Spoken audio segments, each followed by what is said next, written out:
तब हम यहाँ पर रैजी का पास्ट देखते हैं, जहाँ पर वो अपने बड़े भाई शिंजी के साथ तलवारबाजी की प्रैक्टिस कर रहा होता है और इस वजह से उसे चोट लग जाती है। तब शिंजी रैजी से उसका हालचाल पूछने लगता है और उनके फादर शिंजी की तारीफ करते हैं क्योंकि शिंजी की तलवारबाजी में बहुत ज्यादा सुधार आ गया होता है और इसके लिए शिंजी अपने फादर के साथ साथ रैजी को भी थैंक यू कहने लगता है क्योंकि उसे एक अच्छा अपोनेंट मिला होता है। तब थोड़ी देर बाद शिंजी रैजी की मरहम पट्टी कर देता है। मुझे माफ कर देना रैजी, मैं लड़ते टाइम कुछ ज्यादा ही सीरियस हो गया था। इसकी कोई जरूरत नहीं है क्योंकि फैमिली के होने वाले हेड होने के नाते तुम्हें ताकतवर होना होगा और इसके लिए अगर मैं तुम्हारा स्टेपिंग स्टोन बन सकता हूँ तो मुझे इससे कोई प्रॉब्लम नहीं है। क्या तुम मजाक कर रहे हो? तुम कोई स्टेपिंग स्टोन नहीं हो और इससे कोई फर्क नहीं पड़ता कि मैं फैमिली का हेड बनने वाला हूँ या नहीं, पर तुम हमेशा मेरे भाई रहोगे और अगर मैंने कोई गड़बड़ की तो तुम तो सब कुछ संभाल ही लोगे ना। आखिर तुम ये क्या बोल रहे हो? अब इतने भी एक्साइटेड मत हो जाओ और वैसे भी मुझे तुम पर पूरा भरोसा है रैजी। हम हमेशा से ऐसे ही थे, हम ट्विंस की तरह बड़े हुए थे और हमारी दुनिया बिल्कुल सेम थी, पर एक दिन सब कुछ बदल गया क्योंकि शिंजी मुझसे थोड़ा सा बेटर था। वो हमेशा मुझसे एक स्टेप आगे रहता था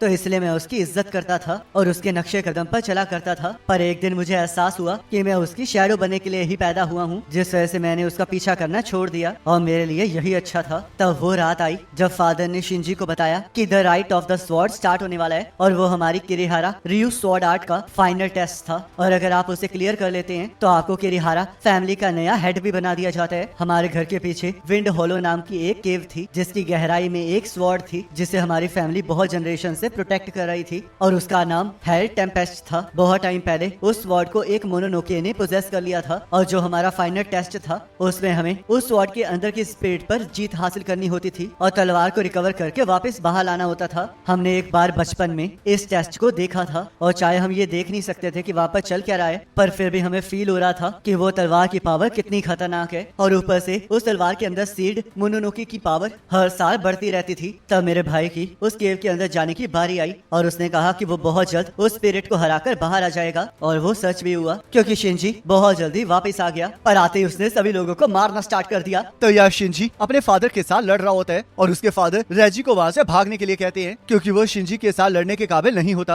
और तभी शिंजी अपने फादर के सिर को धड़ से अलग कर देता है जिससे कि रैजी को यकीन हो जाता है कि उस तलवार के मोनोनोके ने शिंजी के ऊपर कब्जा कर लिया है और इस वजह से वो ये सब कुछ कर रहा है। फादर बिल्कुल सही कह रहे थे रेजी कि तुम इस टाइम मुझसे लड़ने के काबिल नहीं हो, तो इसलिए तुम्हें ताकतवर बनना ही होगा ताकि तुम एक दिन मुझे मार सको। रुको जरा, आखिरकार तुम ये क्या कह रहे हो? ये तो रूर है, क्या ये तलवार के कब्जे में नहीं है? तब शिंजी वहाँ से जाने लगता है और रैजी उसे रोकते हुए पूछने लगता है कि आखिरकार वो उसे अकेला छोड़कर क्यों जा रहा है, पर शिंजी उसे कोई जवाब नहीं देता है। तब यहाँ फुओ के लोटस के अंदर रैजी और शिंजी लड़ रहे होते हैं और शिंजी रैजी को कह रहा होता है कि वो अभी भी उसे मारने के काबिल नहीं बने हैं और रैजी को भी एहसास हो जाता है कि जो उसके सामने शिंजी है वो बस एक इल्यूजन है जिससे लड़के वो अपने रियल ब्रदर को नहीं समझ सकता। तो इसलिए उसे उस लड़ाई को खत्म करके अपने भाई के पास जाना ही होगा और उस वादे को निभाना होगा जो कि उसने अपने भाई से किया था कि अगर वो कोई गलती करेगा तो वो सब कुछ संभाल लेगा। तब हम देखते हैं रेजी शिंजी को हरा देता है। मुझे हेलुसिनेशंस के बारे में ज्यादा तो नहीं पता है, पर मैं ये कह सकता हूँ कि मैं इस ड्रीम को कभी नहीं भूलूंगा क्योंकि तुम्हारी वजह से मेरे दिल के ऊपर से बहुत बड़ा भार उतर गया है। तो यहाँ इचिका की माँ का मॉन्स्टर भी उसके ऊपर हमला कर देता है, पर तभी इचिका अपनी माँ को याद करके उस मॉन्स्टर के हमले से बचते हुए उसे काट देती है और कहने लगती है कि वो मामूली सा इल्यूजन उसे नहीं हरा सकता है क्योंकि अब वो छोटी बच्ची नहीं रही है। तो रैजी और इचिका 10 मिनट के अंदर अंदर ही लोटस से बाहर आगे होती हैं, पर जीरो अभी भी अंदर ही होता है जिस वजह से उसामी को उसकी चिंता हो रही होती है क्योंकि वो और राघो ऐसी चीजों को हैंडल नहीं कर सकते हैं। उनकी सिचुएशन बहुत ज्यादा यूनिक है क्योंकि लोटस ऑफ डेलिरियम अपने सब्जेक्ट्स के इमोशनल इनसिक्योरिटीज और लाइफ के ट्रॉमास को बाहर लाते हैं, पर राघो और जीरो की सोल्स फ्यूज हो चुकी हैं, तो पता नहीं उनके साथ अंदर क्या हो रहा होगा। तो यहाँ जीरो और राघो उस बड़े से मॉन्स्टर से बच रहे होते हैं, पर वो मॉन्स्टर उनके ऊपर भारी पड़ रहा होता है क्योंकि वो बहुत ज्यादा बड़े होने के साथ साथ बहुत ज्यादा फास्ट भी होते हैं, जिस वजह से जीरो पूछने लगता है कि आखिरकार वो मॉन्स्टर है क्या चीज। अगर तुम सच में जानना चाहते हो कि मैं कौन हूँ तो चलो अब ध्यान से सुनो क्योंकि अब मैं तुम्हें सब कुछ सिखाने वाला हूँ। तब वो मॉन्स्टर ब्लैक मिस्ट में कन्वर्ट हो जाता है और जीरो को अपनी मिस्ट के अंदर कैद कर लेता है, जिस वजह से हम देखते हैं फुओ का लोटस ब्लैक हो जाता है और फुओ को भी पता नहीं लग रहा होता कि आखिरकार चल क्या रहा है। आखिरकार क्या हुआ फुओ? लोटस के ऊपर से मैंने कंट्रोल खो दिया है और मुझे नहीं पता कि क्या हुआ है, पर ये शायद राघो की वजह से है और ये बिल्कुल भी अच्छी बात नहीं है। लोटस ऑफ डेलीरियम उसके सब्जेक्ट को उसी सब्जेक्ट की मेमोरीज का इस्तेमाल करके डिस्ट्रॉय करने की कोशिश करता है, और अब ना ही मैं इसके अंदर छेड़खानी कर सकती हूँ और ना ही इसे बंद कर सकती हूँ, जिस वजह से उन दोनों को खुद ही बाहर आना होगा, नहीं तो ये लोटस उन्हें क्रश कर देगा।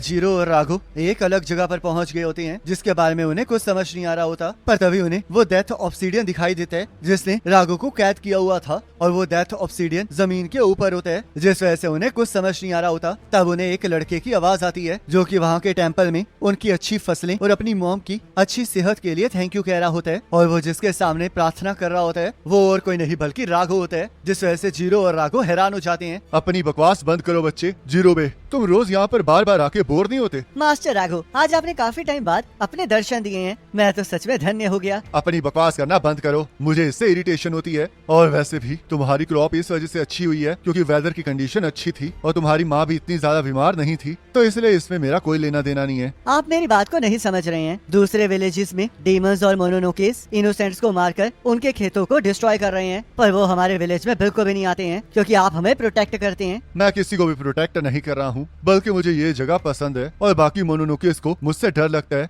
जिस वजह से वो इस जगह से दूर रहते हैं, तो इसलिए मैं जानबूझकर कुछ भी नहीं कर रहा हूँ। हमारे लिए इतना ही काफी है क्योंकि आपकी प्रेजेंस से ही हम लोग बचे हुए हैं, और मुझे बहुत ज्यादा खुशी है कि मास्टर राघो हमारे लोकल गॉड हैं। तो अब मैं काम पर वापस जा रहा हूँ और मैं आपके लिए ये खाने के लिए लाया था, तो इसलिए आप इसे खाकर एंजॉय कर सकते हैं और हम लोग कल फिर से मिलेंगे। मुझ पर एक एहसान करना कि कल बिल्कुल मत आना। तो जीरो और राघो अभी भी बहुत ज्यादा कंफ्यूज होते हैं और जीरो को लगने लगता है कि ये राघो की मेमोरीज ही हैं। तुम्हें बिल्कुल सही लगता है क्योंकि ये तब की मेमोरीज है जब मैं डेथ ऑब्सीडियन के अंदर एंटर नहीं हुआ था। ये बात 1730 की है, जहाँ पर सारे मोनोनोकेस गॉब्लिन्स या फिर डीमंस कहलाए जाते थे या फिर माउंटेन स्पिरिट्स और लोकल गॉड्स कहलाए जाते थे, और ह्यूमंस हमें जानते भी थे और हमसे डरते भी थे। तो हम देखते हैं वहाँ पर राघो का एक पुराना फ्रेंड अमागी उससे मिलने आ जाता है, और वो ये देख के हैरान होता है कि राघो ने अपने पास ही एक डेथ ऑब्सीडियन रखा हुआ है, जबकि मोनोनोकेस के लिए तो वो एक पॉइजन की तरह है, जिस वजह से राघो उसे बताता है कि उसने उसे वहाँ पर इस वजह से रखा है ताकि छोटे मोटे मोनोनोकेस उसे तंग ना करें। और यहाँ जीरो नोटिस करता है कि राघो बहुत ज्यादा हैरान लग रहा है क्योंकि राघो ने उस पर्सन की आवाज पहले भी सुनी होती है, और तभी उसे याद आता है कि वो आवाज उसी पर्सन की है जिसे कि उसने टैबलेट में देखा था, और उसी ने अपने साथियों के साथ मिलकर राघो को उसकी कैद से आजाद किया था। तब यहाँ राघो अमागी से पूछने लगता है कि आखिरकार होली माउंटेन का गॉड वहाँ पर क्यों आया है, जिस वजह से अमागी राघो को बताता है कि ह्यूमंस ने मोनोनोकेस को मारने वाले एफर्ट्स को बढ़ा दिया है, पर राघो कहने लगता है कि ये कोई बड़ी बात नहीं है क्योंकि वो लोग उनका कुछ नहीं बिगाड़ सकते। तुम मेरी बात नहीं समझ रहे हो। ह्यूमंस इस टाइम बहुत ज्यादा एक्टिव और बहुत ज्यादा ऑर्गेनाइज्ड हो गए हैं क्योंकि शोगुनेट उनका साथ दे रहा है। पिछले कुछ सालों से ह्यूमंस ने एक अंडरकवर एंटी मोनोनोके फोर्स बनाई है जिसका नाम ओनीबावन है, और वो बेवकूफ ह्यूमंस पीस के नाम पर इकट्ठे होकर मोनोनोकेस को बहुत बुरी तरह मार रहे हैं। मेरे बहुत से साथी उनके विक्टिम्स बन चुके हैं, और ऐसे कुछ बेवकूफ मोनोनोकेस भी हैं जिन्होंने ह्यूमंस के साथ हाथ मिला लिया है, जिस वजह से ये सिचुएशन बहुत ज्यादा बिगड़ गई है। तो इसलिए मैं चाहता हूँ कि तुम हमें ज्वाइन करो ताकि हम ओनीबावन को खत्म कर सकें। हमारी नेचर ह्यूमंस को खाना,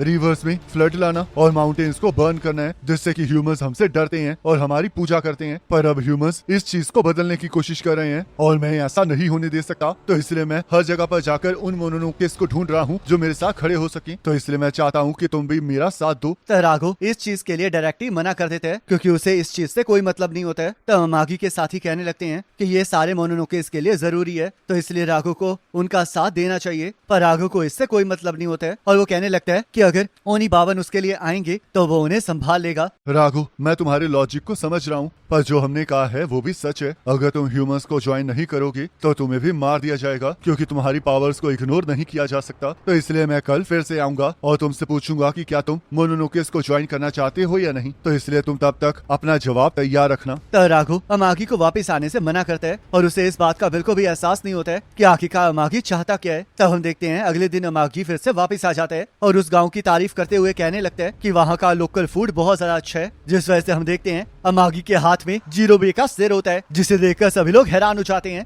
मुझे अगले आने वाली बैटल के लिए नरिशमेंट चाहिए था, और वैसे भी अगर तुम इन्हीं चीजों में फंसे रहते तो तुम कभी भी हमारे साथ नहीं होते। तो इसलिए माफ कर देना राघो कि मैंने तुम्हारे वर्शिपर्स को नहीं छोड़ा। तब ये देख के राघो को गुस्सा आ जाता है, जिस वजह से वो उस बड़े मॉन्स्टर में कन्वर्ट हो जाता है जिसे जीरो और राघो ने देखा था। तब राघो अमागी के ऊपर अपनी पावर से हमला कर देता है, जिस वजह से वहाँ पर बहुत बड़ा धमाका होता है और अमागी उसमें बहुत ज्यादा जख्मी हो जाता है। मुझे तुमसे यही उम्मीद थी ब्लैक स्टार ऑफ डूम, और अब इस पावर को देखकर मुझे लग रहा है कि मैंने तुम्हें अपनी टीम में शामिल करने का बिल्कुल सही डिसीजन लिया है, और लगता है तुम्हारे इस हमले में मैं, तुम और ये डेथ ऑब्सिडियन ही बच पाया है। मेरे साथियों और मैंने चाहे यहाँ के सारे विलेजर्स को खा लिया था, पर तुमने मेरे साथियों को पूरी तरह से तबाह कर दिया और इस विलेज का भी कोई भी नामो निशान नहीं बचा, जिस वजह से अब ह्यूमंस इस चीज का रिस्पॉन्सिबल तुम्हें मानेंगे और तुम्हें कभी भी अपना साथी नहीं बनाएंगे। और वैसे भी ये तुम्हारी गलती है कि तुम इस तबाही को अपने दरवाजे तक लाए हो। तब राघो को एहसास हो जाता है कि उसी की वजह से वहाँ के विलेजर्स मरे हैं और अमागी उसे ये डिसाइड करने के लिए कहता है कि अब उसे ह्यूमंस का साथ देना है या फिर मोनोनोकेस का, क्योंकि बहुत जल्द ओनी बाबन्स उसे मारने जरूर आएंगे। तब राघो को जिरोबे याद आने लगता है, जो कि राघो के वहाँ होने की वजह से बहुत ज्यादा खुश था, जिस वजह से वो ये डिसाइड करता है कि वो ना ही ह्यूमंस का साथ देगा और ना ही मोनोनोकेस का,